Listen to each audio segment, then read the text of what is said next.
নমস্কার বন্ধুরা, আজ আমরা বানাবো স্প্রিং রোল। তার জন্য প্রথমেই দেখে নিই কী কী লাগবে। এখানে আমি নিয়ে নিচ্ছি 1 বাটি কর্নফ্লাওয়ার, 1 বাটি ময়দা, তারপর নিয়ে নিচ্ছি কিছু কেটে রাখা সবজি, যেমন পাতাকপি, গাজর, মটর, শিমলা মির্চ, এটাকে আমরা ক্যাপসিকামও বলে থাকি, এবং পনির। এই সবগুলো নেওয়ার পর আমরা এখানে নিয়ে নিচ্ছি কেটে রাখা লঙ্কা এবং একটু আদা বাটা।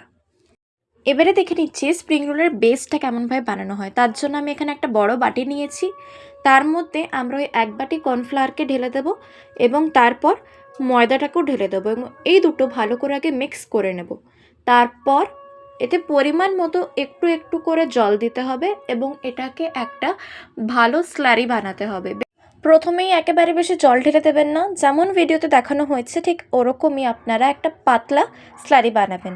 তারপরে একটু নুন দিয়ে ওটাকে 1-2 মিনিটের জন্য রেখে দেবো। তারপর আমরা এখানে একটা কড়া নিয়ে নিচ্ছি। আপনারা চাইলে এটা কোনো ননস্টিকের প্যানেতেও বানাতে পারেন।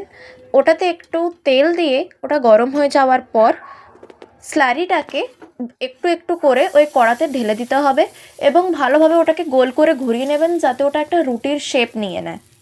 1-2 মিনিট পর যখন আপনারা দেখবেন যে ও সাইড থেকে ওটা আস্তে আস্তে একটু ছেড়ে ছেড়ে আসছে, তখন ওটাকে আপনারা হাত দিয়ে বা একদম পাতলা খুন্তি দিয়ে ওটাকে উঠিয়ে নেবেন।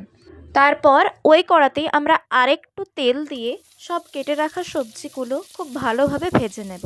প্রথমেই আমি এখানে নিয়ে নিচ্ছি পাতাকপি। পাতাকপি ভাজার পর আমরা এখানে অন্য সবজিগুলো ভেজে নেব। হালকা পাতাকপি ভাজার পর এখানে আমরা শিমলা মির্চ এবং মটরও দিয়ে দিয়েছি ভাজার জন্য।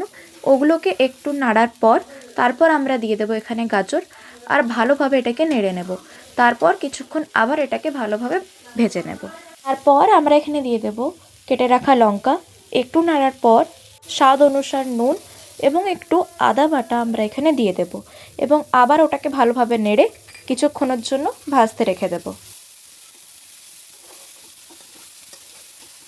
তারপর আমরা এখানে নিয়ে নিচ্ছি 1/2 চামচের মতো গোলমরিচের গুঁড়ো এবং পনিরটাকে আমরা হাতেই চূর্ণ করে এতে দিয়ে দেব। তারপর একসাথে সবগুলোকে ভালোভাবে মিক্স করে নেব এবং আবার ভাজার জন্য একটু রেখে দেব। এবার কড়ার মধ্যেই সবজিগুলো একটু সাইড করে মাঝে একটু হিং দিয়ে দেব এবং তারপর ওটাকে তেল দিয়ে একটু ভেজে নেব। হালকা ভাজার পর ওটাকে আবার আমরা সব সবজির সাথে ভালোভাবে মিক্স করে নেব। দেখুন, সবজি ভাজাগুলো কিন্তু আমাদের সব রেডি। এবার যে রুটিটা আমরা স্প্রিং রোলের জন্য বানিয়েছিলাম ওটাকে আমরা একটা প্লেটে নিয়ে নিয়েছি।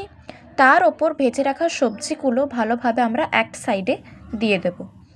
এখানে আমি নিয়ে নিচ্ছি একটা ব্যাটার, কর্নফ্লাওয়ার এবং একটু জলের। এটা একটু মোটাই বানাবেন। এটা এই জন্যে দিচ্ছি সাইডে যাতে এরা ভালোভাবে একদম চিপকে থাকে। চারিপাশে এটাকে ভালোভাবে সুন্দরভাবে লাগিয়ে আমরা এটাকে একদম রোল মতন বানিয়ে নেব। যেরকম ভিডিওতে বানানো আছে আপনারাও ঠিক ওরকমই বানাবেন, না হলে কিন্তু পুরটা বাইরে চলে যাবে।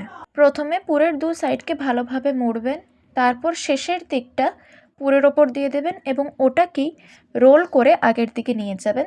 তো ওটা একটা সুন্দরভাবে রোল বেনে যাবে। এখানে আমাদের সব স্প্রিং রোলগুলোই কিন্তু রেডি। এবার একের পর এক এগুলো কিন্তু আমরা ভেজে নেব। ভাজার জন্য আমরা এখানে নিয়ে নিচ্ছি কড়ায় অনেকটা তেল, যাতে কিনা পুরো স্প্রিং রোলটা ওর মধ্যে ডুবে যায়।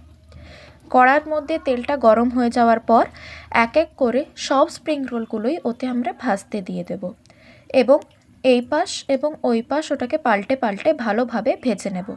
যতক্ষণ ওটা একদম লালভাবে ক্রাঞ্চি না হয়ে যায় অতক্ষণ কিন্তু ওটাকে তোলা যাবে না। এপাশ ওপাশ পাল্টিয়ে একদম যখন পুরোটা লাল হয়ে যাবে তখন ওটাকে আমরা তুলে নেব। দেখুন, স্প্রিং রোলের তেলটা কিন্তু আমরা ঝাড়িয়ে নিয়েছি।